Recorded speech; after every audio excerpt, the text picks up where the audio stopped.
Hey, good morning, folks. Nice day again today. Quiet, no trains. So I've been talking about irritation tactics here and remembering the starting of the Keg restaurant and how everything developed in there. But it's given me occasion to think back about the varied irritation tactics and how they occurred, and some of them spring to mind. But the question is always, why is irritation funny? You always wonder, what is it about it that really is funny? Because is it funny? Is it funny to irritate and annoy people? Well, all I can say is that in my life it's always seemed to be a good thing to do. It's always good-natured, I guess. Part of a character to a certain degree. But I can say that when at the Keg restaurant in the kitchen, I mean, if you didn't have a defense against irritation tactics, you could get irritated, and so everybody who worked in the kitchen over time ended up being quite irritating, having mastered, and some of them took to it with glee, look, I absolutely remember at one point I got promoted. I became a kitchen manager, and suddenly I was in the office, and it was incredible. They were coming in on purpose to irritate me. It was. I absolutely remember these are my tactics being used against me, and they were irritating. Let me tell you. So. It's not just me. I know that. It's not just me. I'm not the only one who likes these things. And, as an employee, it's an incredibly useful tool to deal with your boss that you don't like or something like that. You can irritate the hell out of them without actually ever getting in serious trouble, because if you do it right, this is the whole point, is you have got to do it so that the person thinks it's not your fault. It's just the way you are, right? He's not doing it on purpose. He's just an idiot. You know what I mean? Of course, that means that you have to spend your life making yourself look like an idiot. And the question is that worth it or not? I don't know. People never really recognize that you're clever underneath. But are you really that clever if all you do is look like an idiot and irritate people? These are all good questions. For which I don't have really any answers. But anyways, talking with my brother, and I've talked to you about the questions and how those began. I was reminded of a particular incident. It's just a ridiculous point in time, anyways. But it shows a little bit that where these irritation tactics come from.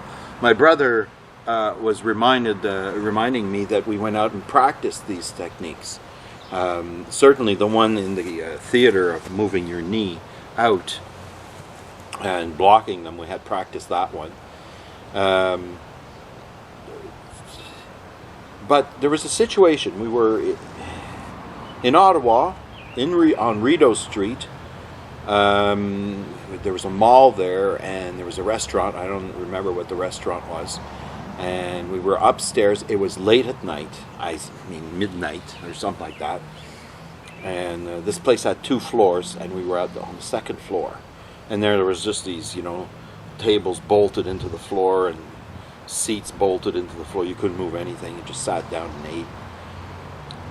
And this guy just comes and sits down at our table. And he's holding in his hand an Olympic coin. I don't know what this Olympic coin was. I mean, Olympic coin, and he's asking us if we're interested in buying it. And without a word, my brother and I sort of fell in sync. We both understood what we were trying to do and what we were going to do, and it just came naturally, So, and this is definitely an irritation tactic-like situation. So neither my brother nor I really wanted this coin. Were interested in the coin, but we started talking about how interesting it was, and each of us in turn, like would be looking at it and mentioning things, the year it was made, the type of silver used, the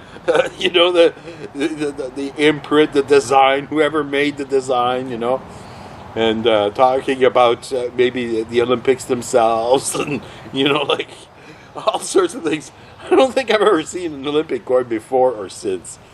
So we're just stretching this moment. This guy just, he just wants to unload this Olympic coin. I don't know how much money. We never got to discussing money specifically at that point. So he's just sitting there, sort of lost, like a little bit, and we were talking endlessly about this and that, good point about the coin, and it's just endless. And suddenly, this other guy comes and sits down. And he's all business, right? He hasn't been led down that garden path of irritation that the other guy had. And he sits down and says, "So," he says, "what's going on? Do we have a sale?"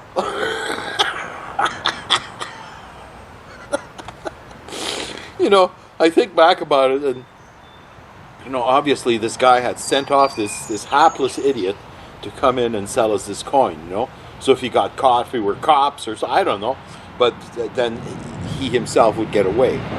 And the guy had probably never expected to deal with these two guys who... Anyway, so I look at the guy and I look at the coin and I go, "I don't want it." And my brother goes, "I don't want it." And both of them just go, "Oh, my God, what are we doing sitting around here then?" So, and off they went. Anyway, so this is a moment in time. A silly single situation with my brother and I, and it sort of evidences that this irritation thing was always there in the background. But the difference is, at the Keg restaurant, is when I met Eric, he's just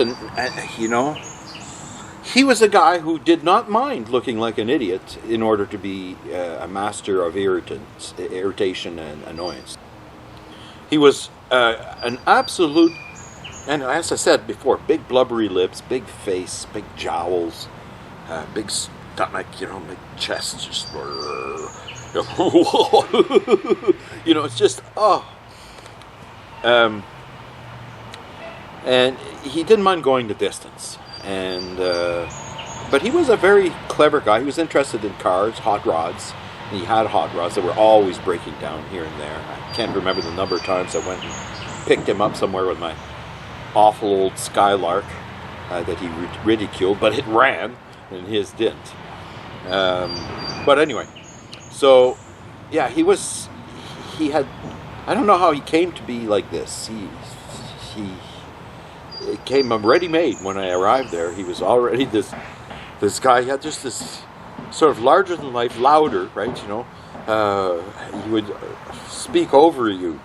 You could talk and reply, and it just wouldn't penetrate, right? He just keep talking, shooting. He just keeps shooting stuff out. It wouldn't stop.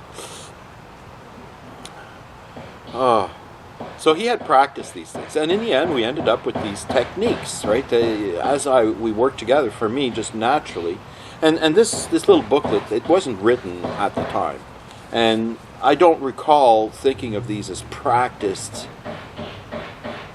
techniques that we evolved over time. We cleverly changed this to improve the effect. It wasn't like that. It was just on the moment something would come up, something would come up, and somebody would think of something, and we'd be doing it, and it just evolved in all sorts of places. I mean, I remember a point in the kitchen. It was Christmas time, and Christmas is just insane. It's just insane, right? The people are basically chickens without their heads, right? They're just running like mad everywhere, just trying to keep it looking normal and calm out there, while in the background scenes in the kitchen and everything, it's mayhem.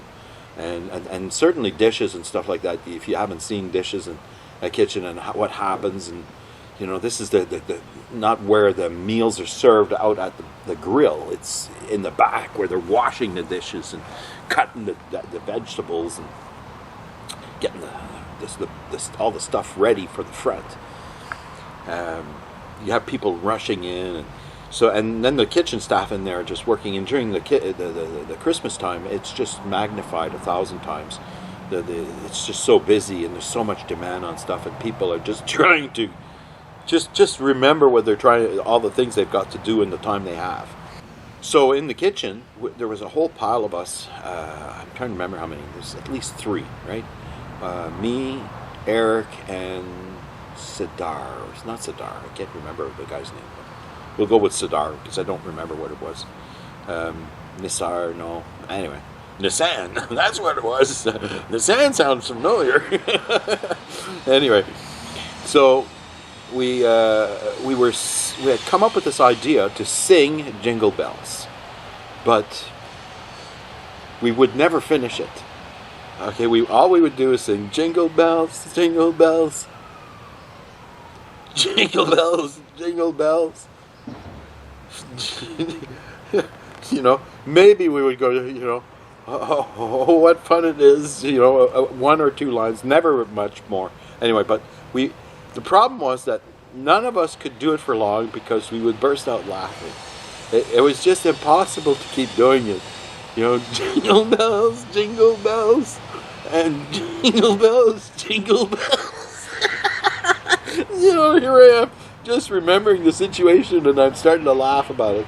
I mean, you got to picture the mayhem that's going on, right? And these 3 guys in the kitchen, every time you come in, are just like singing this Jingle Bells thing, right? Except that we never finished it, right? A song that doesn't get finished, everybody knows you want to jump in and finish it, right? Just give that line, for God's sake, sing it, get it over with. And that's what was driving us. So one of us would do it, and after a few repetitions, would be starting to crack up, and the other person would take over, who'd gotten some control, right? And he would go, jingle bells, and then they would start cracking up, and it would be taken over by the third, and we would keep it going like this. And at some point, I remember one of the waiters stopping, and he looks annoyed, and he's serious. There's no trace of humor in him at all when he says, "You guys can't possibly be this happy," and anyways, that was worth waiting for. It just gives you an idea of these tactics. But anyway, if we just touch base on the starting points of irritation, just talk to you about the gems, the distillation of these tactics. You cannot do these things if you haven't set the stage. So you have to be presenting a certain character that will seem helpful. I guess that's a thing you have to start with. You have to seem helpful. And you notice I say seem helpful because it's not the truth of it at all, right? It's for you. It's more interject yourself into whatever it is you're doing and make it go bad. That's what you're really doing. You're not really trying to help at all, right? Because the whole principle of irritation and annoyance is to stop people from achieving what they're trying to achieve. I guess that's a good beginning to it. Anyway, so these basic rules. So you've got to set the stage, and the stage is yourself. Really, it's how you present yourself. And you remember I talked about that laughing with the tongue nestled between your lips, and I've shown you. Look at the transformation. Right now, I look like some type of smart, educated intellectual, but But watch the transformation that happens as soon as that tongue appears in between my lips, right? All right, okay. Maybe not as educated or smart or clever or classy or anything like that, but I look like an adult anyways, and not necessarily like an idiot. So watch the transformation. There you go. That instantly changes the person into an idiot. So I think that's one of the things you got to reconcile yourself with, is that you're going to have to be sticking that tongue out and laughing with your tongue. And you can practice it with your friends if you want. And I'd be surprised if you do it well that somebody doesn't tell you, stick that tongue back into your mouth. Because it's irritating. Oh, it's just like, what the hell, man? Don't you know what type of thing you're doing there? Oh, sorry. Anyways, you go ahead and practice it. Look at yourself in the mirror, you know. Try to convince yourself that this is worth doing. If you go out there and start doing things that are actually annoying on purpose. But it always comes back to the keg restaurant, how these things began. Anyway, so here's another gem. The clothing you wear is fairly important. You have to, like I've told you about this before at the beginning, you know, I'm controlled. You know, my wife does not allow me to pick up my clothes, because if I did, I would be irritated. She says that when she met me, I was wearing these green shorts and a red Hawaiian shirt. Red and white Hawaiian shirt or something. There was yellow in there too. And just a mismatch of colors between the pants and the top. And that is an essence of irritation, is to dress in a way, perhaps loud, it would be a way of description, but brashy, you know, something that just jars. And that's a good beginning. Remember WKRP in Cincinnati? The salesman, he wore these clothes that was just crazy. They would always sort of clash, you know. He had that irritation thing down pretty good. So wearing those types of clothes always helps. And you want to portray, as I say, yourself as always ready to help.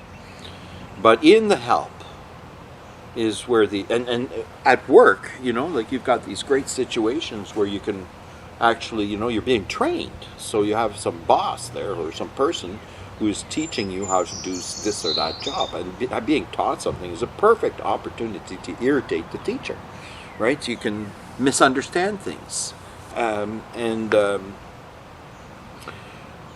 There's so many techniques in there to really get at people, but you have to be 100% with it. You can't break out of these tactics and suddenly reveal that you're doing this all on fake. You know, it's all because people will kill you. You know, because they've been suffering for years around you. You know, like, you know, poor guy, it's not his fault. You know, and he's just that way. You know, he's helpful. He tries to help. You know, like he's sort of a good guy inside there. You know, and, but that may not necessarily be demonstrated. And you know, if setting the stage is also another thing in this in the restaurant. We used a variety of things, and I found ways of creating irritation in a place with music. I remember at one point, first of all, you can't, you know, you got to pick your stations, your radio stations. It's not necessarily picking one that you like, but it's picking one that people will not like around you. Get irritated by listening to it, you know. Polka music is always good, you know. Like, anyway, there's so many varieties. Bagpipes comes to mind. I actually ended up getting a recording of bagpipes just for that purpose. Put it on there. Irritating bagpipes. I'd actually recorded stuff on special at one point where I had a piece of music, but I had another piece of music where it was really music, it was practice. The guy was practicing scales or something on a violin. And I played that in the background of an orchestra playing an actual piece of music. And it sounded like there's some guy in there who who's really not in tune with the rest, you know? He's just messing it all up. What's wrong with him? You know, can't they get him out of there? But he sounds like he sort of belongs in there. Anyway, so you're listening to this in the background, right? The music itself is just, you know, getting you know, like, can we listen to something normal? So another technique is they had a music in the restaurant itself. So they put this tape in the office, and the music would play on all these speakers everywhere, and the speakers were in the kitchen. So I discovered that you could turn the radio on at the same time, and if you got the volume just right with the radio, it would start blending with the music that was coming out of those speakers up there. So you really wouldn't get anything clear out of it. You wouldn't get either tune from either side. It would be just more of like a mix of mayhem. It just would add to the whole ambiance of irritation. And if you were ever so lucky to start singing something else vocally at the same time, that could add to the pile and make it incredible. And going back on that singing, Jingle Bells, there was a whole series of audio tricks to irritate people. And one of them is to sing when you're at work. Whistle a tune, you know. Whatever it is. Just whatever the tune is, it should be catchy. That's the main thing. Recognizable and catchy. And the thing, just like the Jingle Bells, is you don't sing the whole bit. You know. Dun dun dun dun dun. Dun dun dun dun dun. Dun dun dun dun dun. You know, like you just keep doing it, but you never finish the thing. And somebody is going to want to either finish that jingle or shut you up, right? One of the two. So, can you imagine doing that all day? Dun, dun, dun, dun, dun. At some point, man, you just want to say those last two notes. You just want to. So, that you do this as a trick, right? You just keep doing it, and eventually the other person, ideally, apart from killing you, will start singing that tune too, you know? That's the idea behind it, is to try to get them to either finish it or pick it up because it's irresistible, it's a tune they like, whatever it is that you've come up with. And then when you're done, and when they picked it up, then you start with another tune. Immediately come up with another tune that you don't finish, right? Another catchy tune. So you started the whole thing again, right? And so another irritation tactics, just using a little bit of music. Anyways, I have a feeling I've been talking long, but not really getting much on content there. But you've got your gems, right? First you've got to learn how to laugh, learn to be helpful, and figure out that in the help that there's the train just on cue here, just going to drown out my words. So I'll take that as my cue. I'm going to let you guys go today, and we'll get back to it, and maybe we'll start studying some of the actual irritations in this thing. There's still quite a few in here, and they're well worth talking about. Anyways, see you guys later. We'll have some fun in the next memory.